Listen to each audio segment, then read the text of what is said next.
Hello, আসসালামু আলাইকুম guys, কেমন আছো সবাই? আশা করি সবাই ভালো আছো। আজকে আমাদের ফার্স্ট ডিউটি ছুটির পরে আমরা শুধু পিকচারে নিয়ে আসছিলাম, মানে ছবি তোলার জন্যই। আর রুমে যাইতাছি। আছে সাদ্দাম ভাই, সুমন ভাই, আলাইন ভাই, নুর আলাইন ভাই, সবাই আছি। আজকে সবাই চিল মোড়ে আছি। জানি না রুমে ইনশাআল্লাহ পার্টি হবে, ঠিক আছে? ও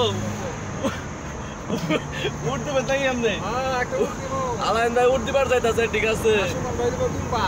সুমন ভাই তোমার দুম্বা, ঠিক আছে? দুম্বা কমতি হয় একটা স্বাভাবিকের মধ্যে আছে, আপনি অস্বাভাবিকের মধ্যে গেছেন না ভাই। পুরের দাম কত আপনি জানেন?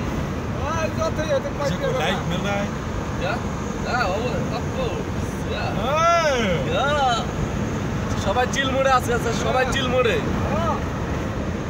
ठीक है एक सामने बैठा, एक हमारे पीछे बैठा है, बहुत बड़ा है।